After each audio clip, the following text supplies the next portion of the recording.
दोस्तों 2-3 दिन पहले की बात है। मैं अपने माता पिता को गाड़ी में किसी मंदिर ले जा रहा था। रास्ते में एक 2 व्हीलर वाले ने, एक स्कूटर वाले ने अचानक से मेरे आगे से गलत टर्न लिया। मैंने एकदम से ब्रेक मारे वरना उसको लग जाती, और गलत मोड़ लेने के बाद भी वो रुका। उसने गुस्से से मुझे देखा और गालियां देने लगा, गंदी से गंदी गाली देने लगा। वो चाहता था कि लड़ाई हो, मैं कुछ बोलूं, वो कुछ बोले, हाथापाई हो। उसके बाद जो अगला क्षण आया ना, ध्यान से सुनना, जो मुझ पर अगला क्षण आया वो बहुत भारी था।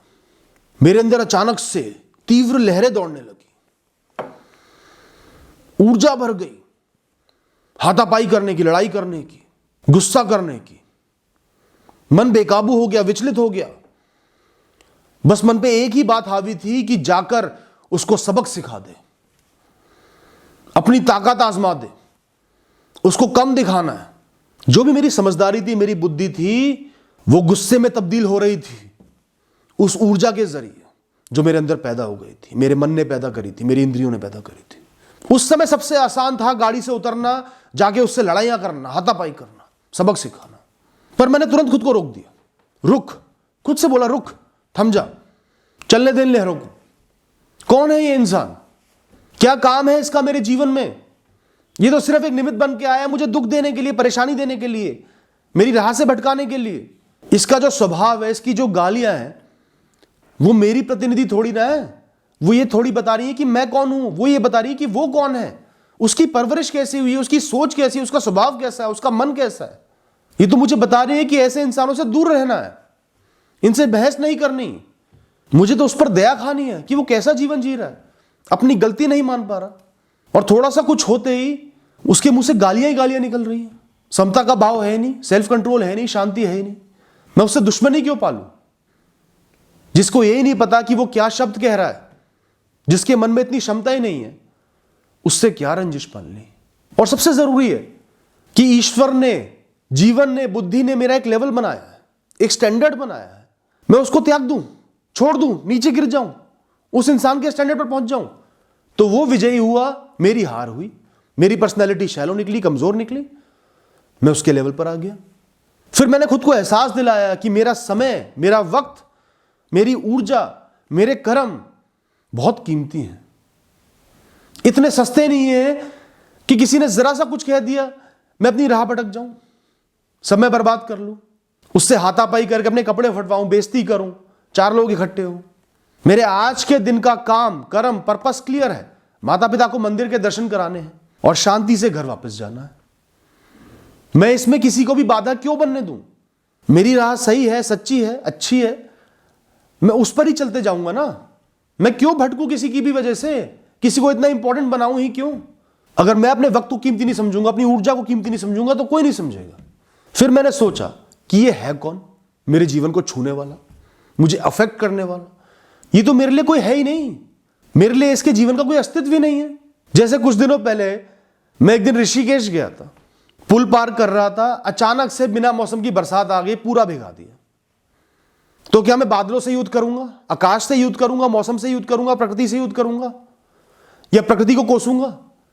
मैंने उस बारिश को अपनाया, आगे बढ़ता चला गया, अपनी यात्रा करी। तो ये लोग भी तो ऐसे ही हैं। मैं इनको उससे अलग क्यों देखता हूं, महत्वपूर्ण क्यों समझता हूं? क्योंकि वो इंसान है, वो भी प्रकृति का एक हिस्सा है, एक बुरा हिस्सा है। वो आया चला गया, मेरे जीवन से उसका कोई कनेक्शन नहीं, और मैं कनेक्शन क्यों जोड़ूं कि वो मुझे जीवन भर याद रहे? इतना इंपॉर्टेंट उसको क्यों बनाऊं? फिर मैंने खुद से कहा कि जो लहर दौड़ रही है, ये जो ताकत आ रही है, ऊर्जा आ रही है, गुस्सा आ रहा है, ये कुछ क्षण का है, इसकी औकात ही नहीं है। ये सिर्फ मेरी इंद्रियों का प्रभाव है, कुछ क्षण तक रहेगा, फिर चले जाएगा। प्रभाव होता है बुद्धि का, समझदारी का। इंद्रियां तो चंचल होती हैं, जरा जरा सी देर में विचलित हो जाती है, फिर शांत हो जाती हैं। दे दो उनको आनंद, अपना नुकसान कर लो। चंद क्षण जरूर लगेंगे, माना कि ये भावनाएं बहुत तीव्र हैं, बहुत तेज हैं, पर ढल जाएंगी और मैं आगे बढ़ जाऊंगा। मेरी अंदरूनी शक्ति, मेरी ताकत, मेरी ऊर्जा खुद को रोकने में है, खुद को संभालने में है, समझदारी से चलने में है। कोई बेवकूफी करने में नहीं है, युद्ध करने में नहीं है, लड़ाइयां करने में नहीं है, मारपीट करने में नहीं है। जितना एक इंसान का अपने मन पर, अपनी इंद्रियों पर नियंत्रण होगा, उतना ही वो मजबूत है। जितना नियंत्रण नहीं है, उतना ही वो कमजोर है। लड़ने वाले, अग्रेसिव लोग, गुस्से वाले लोग मजबूत नहीं होते, वो मानसिक तौर पर कमजोर होते हैं, खुद पर काबू नहीं रख पाते। ये सब सोचते सोचते मैं वहां से निकल गया। कुछ समय तक बड़ा गिल्ट रहा, क्यों उसको जवाब नहीं दिया, क्यों उसकी बात सुन ली। धीरे धीरे वो भाव ढल गए। हम मंदिर पहुंचे, दर्शन करे, माता पिता को सुकून से दर्शन कराए, प्रसाद भी लिया, शांति से घर आ गए। थोड़ी देर में वो भावनाएं ढल गई, खत्म हो गई। खुद पर गर्व हुआ, समझदारी का एहसास हुआ कि मैंने अपना कीमती वक्त बर्बाद नहीं करा। माता पिता भी परेशान होते, हैरान होते, मैं भी परेशान होता, अपनी ताकत का दुरुपयोग करता, नुकसान करता। मैं उससे ज्यादा मजबूत था, आसानी से उसको ओवरपावर कर लेता, सबक सिखा देता। लेकिन फिर क्या होता, गिल्टी रहता, सड़क पर लड़ाई करी, अपनी इज्जत गिराई, अपना लेवल गिराया, खुद पर नियंत्रण नहीं रख पाया। और अब मुझे गर्व है कि अपनी राह से भटका नहीं, किसी डिस्ट्रैक्शन से भटका नहीं, प्रकृति मुझे भटका नहीं पाई, कोई गलत इंसान मुझे भटका नहीं पाया। मैंने अपनी बुद्धि की आवाज सुनी, अपनी आत्मा की आवाज सुनी, सच्चाई की आवाज सुनी, भ्रमित नहीं हुआ। दोस्तों, मैं हमेशा से ऐसा नहीं था। बचपन से ही मेरे अंदर बहुत अग्रेशन था, चाहे जेनेटिकल ही क्यों ना हो। मैंने बहुत लड़ाइयां लड़ी हैं। मैं एक अकेला इंसान कहीं कहीं लोगों से भिड़ गया, 6-6, 7-7 लोगों से अकेला भी भिड़ गया। लेकिन दोस्तों, मैंने उनसे सीखा, अपने जीवन में सीख ली कि लड़ाई का कोई महत्व ही नहीं है। हम बेवकूफ साबित होते हैं, बाद में हमें ही रिग्रेट होता है, क्यों फालतू में भिड़ा एक फालतू इंसान से, क्यों अपनी ऊर्जा बर्बाद करी, वक्त बर्बाद करा। और फिर बाद में बड़ी बेचैनी सी रहती है। लड़ लो, बेचैन होते रहोगे, सोचते रहोगे उसी के बारे में, अपने जीवन पर से ध्यान हट जाएगा, अपनी राह पर से ध्यान हट जाएगा। मैंने आपसे ये इवेंट इसलिए शेयर करा, इंसिडेंट इसलिए शेयर करा कि हम सब में अग्रेशन होता है, हम सबको गुस्सा आता है। कोई भी ऐसी चीज होती है, कुछ भी गलत होता है, हमारे मन का नहीं होता, गुस्सा आता है। और हमारा मन, हमारी इंद्रियां हमें विचलित कर देती है और हम उनमें बह जाते हैं, खुद पर कंट्रोल खो देते हैं, अपना नुकसान कर लेते हैं। तो अगर आपके साथ कुछ ऐसा होता है, होगा, सबके साथ होगा, बार बार होगा। कईयों के टॉक्सिक रिश्तेदार होते हैं, वो आपको जान के चिढ़ाते हैं, जान के ताने मारते हैं ताकि आप उनसे लड़ो, वो आपको और नीचा दिखाएं, आपकी बुराइयां करें, आपको आपकी राह से भटका दें। ये अनजान लोग भी मिलते रहेंगे जो फ्रस्ट्रेटेड अपनी लाइफ से, अपना दुख नहीं निकाल पा रहे तो अनजान लोगों पे दुख निकाल रहे हैं, उन पे गुस्सा निकाल रहे हैं। ऐसे लोग आपको मिलते रहेंगे, ऐसे निमित्त मिलते रहेंगे।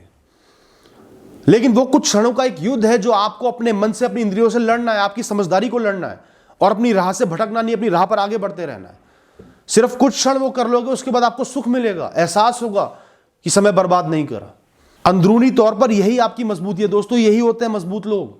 लड़ना, किसी पर हावी होना, फिजिकली किसी को नुकसान पहुंचाना, वो मजबूती की निशानी नहीं है। तो आपको कोई भी हेटर मिलता है, टॉक्सिक रिलेटिव मिलता है, नफरत करने वाला इंसान मिलता है, चिड़चिड़ा इंसान मिलता है, फ्रस्ट्रेटेड इंसान मिलता है, कोई ऐसा मिलता है जो आपका बुरा चाहता है, उस पर अपना जोर मत आजमाओ, उससे युद्ध नहीं करना। वो सिर्फ प्रकृति का निमित्त है जो आपको राह से भटकाने के लिए आया, उसको उतना ही समझना है और अपनी राह पर आगे बढ़ते रहना है। आपका दिन, आपके मन की शांति, आपकी राह, आपके गोल्स, आपकी जिम्मेदारियां, ये सब बहुत जरूरी है। आपका बिहेवियर, आपका स्टैंडर्ड, ये सब बहुत जरूरी है, बजाय ऐसे लोगों के या ऐसे निमित्त के। Thank you and all the best.